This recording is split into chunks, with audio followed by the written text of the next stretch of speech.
আসসালামু আলাইকুম ভিউয়ার্স, আমরা এই মুহূর্তে আছি মাগুরা চৌরঙ্গীর মোড়ের পাশেই এসপি অফিসের পাশে এবং প্রেস ক্লাবের যে গেটটি রয়েছে তার সামনে আমরা দেখতে পাচ্ছি কাশেম ভাই, যিনি ধানের শীষের সাজানো একটা গাড়ি নিয়ে তিনি মাগুরা শহর ঘুরে বেড়াচ্ছেন।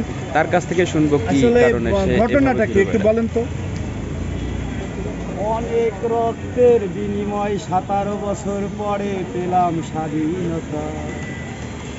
আমি ফিরে দুই আসনে করে এক আসনে এলাম। তারপর বলেন, এই যে এই চাষা খ্যাতি শুধু আনন্দ করা, আপনার বাড়ি কোথায়? বাড়ি হচ্ছে মোহাম্মদপুর উপজেলা, তারপর হচ্ছে রাজাপুর ইউনিয়ন, গাড়িখালি গ্রাম। এটা কবে থেকে এই প্রচারণাটা শুরু করছেন?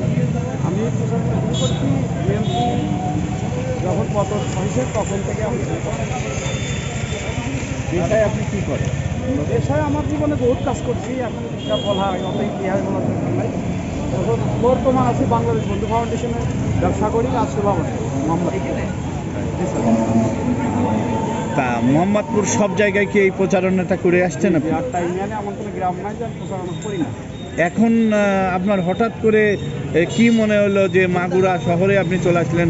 আসলে কি এখানে বিএনপির নেতা, সে একজন খুব ভালো লোক, এই জন্য তার জনপ্রিয়তা আছে, এই জন্য তার সাথে দেখা করতে গেছে।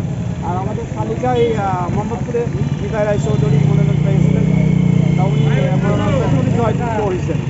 এই জন্যই আনন্দ ধরে রাখতে পারতেছি না, এই জন্য গাড়িটা পুরো সাজিয়ে একটু দুই আসনে ঘুরছি, আর এখন মাগুরায় এক আসনে ঘুরছি।